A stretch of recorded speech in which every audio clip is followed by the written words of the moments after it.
Movie की शुरुआत में देखेंगे कि साउथ कोरिया के एक घने जंगल के बीच में एक तालाब के बीचों बीच एक बुद्धिस्ट का आश्रम को दिखाता है, जिसमें एक गुरु और उनके शिष्य होते हैं। उस आश्रम में जाने के लिए पानी के बीच में एक बड़े लकड़ी के दरवाजे से गुजरना पड़ता है।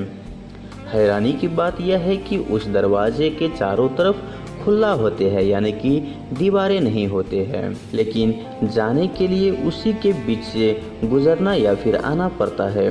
दरवाज़ा खुलता है और स्प्रिंग सीजन यानी कि बसंत ऋतु होता है।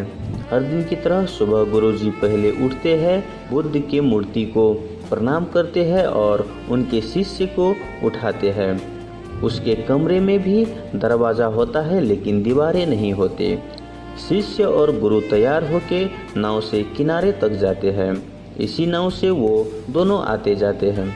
किनारे से गुरु भिक्षा मांगने जाते हैं और शिष्य जड़ी बूटी इकट्ठा करने लगता है। उसके बाद दोनों आश्रम आ जाते हैं। इकट्ठा किए हुए जड़ी बूटियों में से गुरु अपने शिष्य को सही और गलत जड़ी बूटियों को पहचान करवाता है, क्योंकि दोनों एक जैसे दिखते हैं। उसी आश्रम पर एक छोटा सा डॉग को दिखाता है। सारे दिन शिष्य उन डॉग से खेलते हैं। एक दिन शिष्य अकेले नाव लेकर किनारे तक जाता है और वो छोटी छोटी मछली, मेंढकों, सांपों को धागा से बांधकर पत्थर में बांध देता है। जब वो छटपटाते हैं तो शिष्य को मजा आता है। ये सब करते हुए उनके गुरु देख लेता है और वो एक पत्थर अपने साथ आश्रम में ले जाता है। अगली सुबह जब शिष्य उठता है तो उनके पीछे पत्थर बंधा हुआ मिलता है, जिसके चलते शिष्य को बहुत दर्द हो रहा होता है। वो गुरुजी को उसे खोलने के लिए अनुरोध करता है। तब गुरु कहते हैं कि कल जब तुम उस जीव को पत्थरों से बांधा था तो उसे कितना दर्द हो रहा होगा। पहले तुम वहां पर जाओ, उससे मुक्त करो। उनमें से किसी की मृत्यु हो गया तो उसके भागीदारी तुमको उम्र भर उठाना पड़ेगा। शिष्य वहां जाता है और मेंढकों को ही बचा पाता है। वह सब देखकर शिष्य बहुत रोता है। वो पहली बार दुख को अनुभव करता है। उसके बाद ढोका खुलता है और स्प्रिंग सीजन के बाद समर सीजन को दिखाता है। दरवाज़ा खुलता है। बच्चा शिष्य अब जवान हो चुका होता है। जंगल के सांपों को संभोग करता देख उसके मन में भी इच्छा जागने लगता है। वो बड़ा सा बुद्ध की मूर्ति पर खड़ा होकर दूर दूर तक देखता है। बचपन से लेकर अब तक उसके देखने की नज़रिया बड़ा हो चुका होता है। कुछ दिनों के बाद शिष्य की उम्र की एक लड़की अपनी माँ के साथ अपनी इलाज करवाने को आती है। गुरु उसकी माँ को बोलता है कि कुछ दिनों के बाद वो ठीक हो जाएगी और उसकी माँ वहाँ से चली जाती है। अब आश्रम के आंगन में डॉग के बजाय एक मुर्गा को दिखाया जाता है। रात को शिष्य उस लड़की को सोते वक्त देख रहा होता है। वो उसकी तरफ अट्रैक्ट होने लगता है। अब शिष्य उस लड़की को छुप छुप के देखने लगता है, क्योंकि वो पहली बार एक लड़की को देखता है। एक दिन शिष्य लड़की को सोते वक्त उसे छूने लगता है। जब लड़की जाग जाती है तो उसे थप्पड़ मारती है।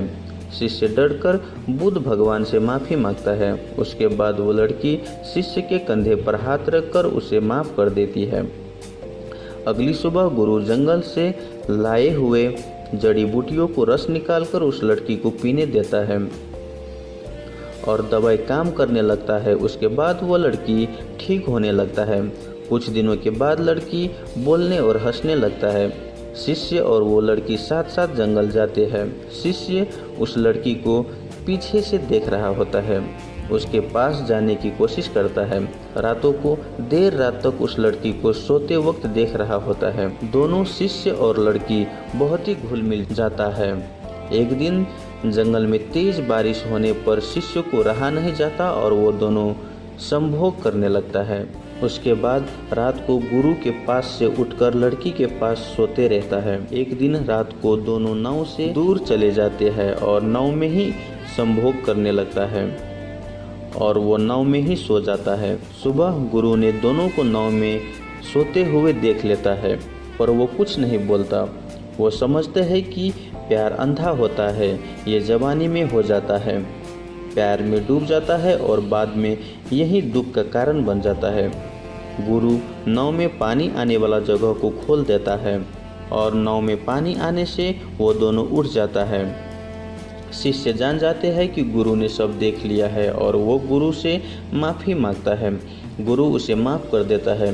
कुछ दिन के बाद गुरु उस लड़की से पूछती है कि तुम ठीक हो गई हो? लड़की हाँ में जवाब देती है। उसके बाद गुरु उस लड़की को नाव में बैठाकर उस दरवाजे से नदी के उस पार ले जाने लगता है।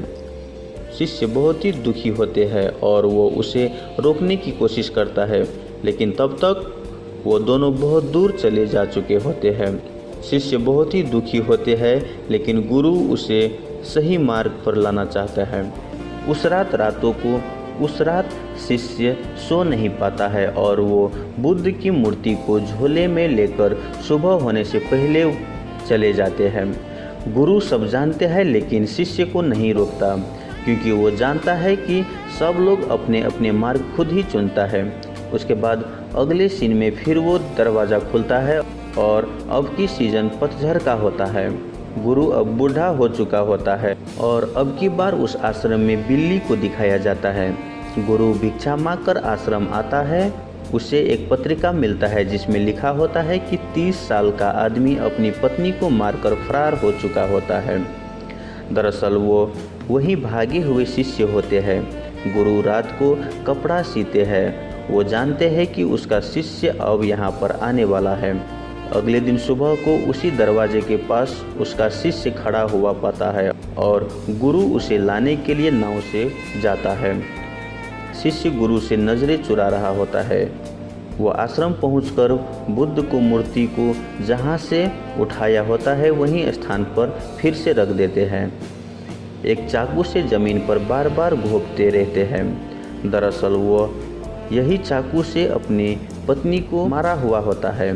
उसके अंदर बहुत ही गुस्सा भरा हुआ होता है। गुरु उसे इस गुस्से का कारण पूछते हैं। शिष्य बताता है कि वो अपनी पत्नी से बहुत ही प्यार करता था, लेकिन उसकी पत्नी उसे छोड़कर किसी गैर मर्द के साथ भाग जाता है। गुरु समझाते हैं कि प्यार में कभी कभी किसी को कुर्बानी भी देना पड़ता है। उसके बाद रातों को शिष्य टेंशन से नींद नहीं आ रहा होता है और वो आत्महत्या करने की कोशिश करता है। गुरु उसे रोकते हैं और उसे बहुत मारते हैं। उसके बाद उसको सज़ा भी देता है। फिर गुरु बिल्ली के पूंछ से आत्मा की शांति वाला मंत्र पूरे आश्रम में लिखते हैं। उसके बाद उसके शिष्य आते हैं। गुरु बोलते हैं कि उस चाकू से यहाँ पर लिखे हुए सारे मंत्र को एक एक करके उखेड़ो, उससे तुम्हारा मन का सारा गुस्सा और दर्द कम हो जाएगा। शिष्य उस लिखे हुए मंत्र को उखाड़ ही रहे होते हैं कि दरवाजे पर 2 पुलिस उसे गिरफ्तार करने के लिए आ चुका होता है। गुरु उसे नाव में बिठाकर आश्रम ले आते हैं और वो देख उसके शिष्य घबरा जाते हैं, लेकिन गुरुजी उसे 1 दिन का मोहलत मांगते हैं, क्योंकि शिष्य को उसे काम खत्म करने में 1 दिन का समय लग जाएगा। पुलिस गुरुजी और बौद्ध की सम्मान करते हुए मान जाता है। शिष्य काम खत्म करके वहीं सो जाता है। पुलिस वालों गुरुजी को सहायता करते हुए उखेले हुए स्थान पर रंग लगा देते हैं। जब शिष्य उठता है तब उसका मन का सारा गुस्सा शांत हो चुका होता है। उसके बाद गुरु को शिष्य प्रणाम करता है और पुलिस के साथ नाव में बैठकर जाने लगता है, लेकिन नाव आगे नहीं बढ़ पा रहा होता है। लगता है कि किसी ने रोक के रखा हुआ हो। तब जाकर गुरु मुस्कुराते हुए हाथ हिलाता है और नाव आगे चलने लगता है। गुरुजी जानते हैं कि वो अपने शिष्य को आखिरी बार देख रहा है। कुछ दिन के बाद गुरु अपने शिष्य के बारे में सोचते रहता है और एक कोने में बैठा रहता है। उसे अपने प्रिय शिष्य की याद आ रहा होता है। कुछ दिनों के बाद गुरु अग्नि समाधि ले रहे होते हैं। अग्नि समाधि लेते वक्त उसके आंखों में आंसू आ जाता है। ये बात दर्शाता है कि वो गुरुजी भी इस संसार के मोह माया से नहीं बच सका। उसकी मृत्यु के बाद एक सांप आ जाता है, जो दर्शाती है कि गुरु की पूर्ण जन्म सांपों में हो गया हो। फिर से एक बार दरवाज़ा खुलता है और इसकी बार सर्दियों का मौसम को दिखाता है। उस नदी के पानी बर्फ बन चुका होता है। शिष्य सजा काट कर आश्रम आता है और गुरु के कपड़े पर वही सांप बैठा हुआ रहता है। उसके बाद वो नाव के पास जाकर गुरु को प्रणाम करके बर्फ़ को हटाते हैं और उसके मिले अर्थी को लाल कपड़े में बांधकर बुद्ध की मूर्ति बनाकर उसमें लाल कपड़े भरकर गुरु को श्रद्धांजलि देता है। गुरु द्वारा लिखे हुए किताबों से अपनी अधूरी शिक्षा को पूर्ति करता है। अपने गुरु द्वारा बताए गए रास्ते अपनाने लगता है। दिन बीतता जाता है और कुछ दिन के बाद एक महिला मुंह पे कपड़े बांधकर एक बच्चा उस आश्रम में आता है। रात्रि के समय वो अपने बच्चा उस आश्रम में छोड़कर जा रहा होती है, लेकिन बीच में एक गड्ढे में डूब जाने से मृत्यु हो जाती है। दरअसल वो गड्ढा शिष्य द्वारा बनाई होती है गुरु के अर्थी निकालते वक्त। जब सुबह शिष्य ये देखता है कि उसकी वजह से एक महिला की मृत्यु हो गई हो, तब वो बहुत ही दुखी होता है। वह अपनी डांड में एक बड़ा सा पत्थर बांधकर अपने आप को दंड देने लगता है, जैसे कि बचपन में गुरु द्वारा दी गई थी।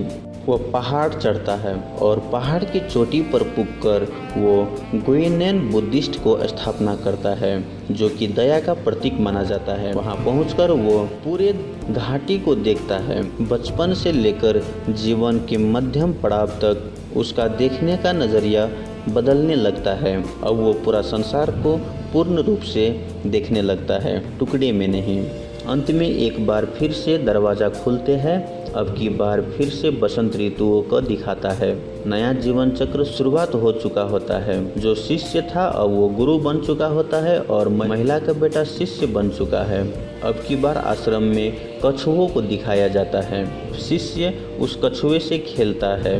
उसके बाद वो शिष्य गुरु के बचपन की तरह ही मछली, मेंढक, सांपों को पकड़कर उसके मुंह में पत्थर भर देता है और उसके पीड़ा से शिष्य को मजा आता है, जैसे कि उसके गुरु अपने बचपन में करता था। इस बात को समझाया गया है कि मनुष्य वही गलती करता है जो दूसरे करते आया है। उसके बाद वो संसार के मोह माया में फंसते चले जाता है, जिसकी वजह से उसको तकलीफ भी सहना पड़ता है और ये जीवन ऐसा ही चलते रहता है। मूवी में ये बिना दरबार का दरवाज़ा का मतलब है कि हमें अपने बड़ों को बात को सम्मान करना चाहिए। उस आश्रम में कई तरह की जानवरों को दिखाया जाता है, जो कि हमारे जीवन चक्र को समझाता है।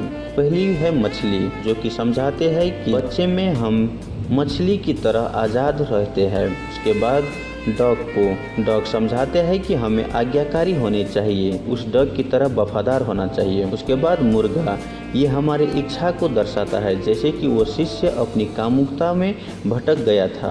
उसके बाद बिल्ली को दिखाता है कि शांत रहकर ध्यान लगाना चाहिए।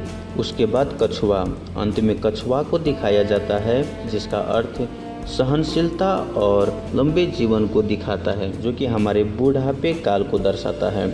और अंत में झील के बीच में आश्रम वो शरीर है और वो झील की पानी हमारे मन को दर्शाता है, जो मौसम की तरह बदलता रहता है। झील में वो नाव जो कि बाहर की दुनिया से हमें जोड़ती है। उस दरवाजे से अंदर दुख और अशांति अंदर लेकर आती है। इस मूवी से हम सब लोग बहुत कुछ सीख सकते हैं। ये हमारी पूरी जीवन चक्र को दर्शाता है। तो दोस्तों, आपको इस मूवी एक्सप्लेनेशन से क्या सीख मिले हो, आप हमें कमेंट करके ज़रूर बताइए। और आपको वीडियो अच्छा लगा हो तो वीडियो को लाइक करके हमारे YouTube चैनल को सब्सक्राइब जरूर कर ले।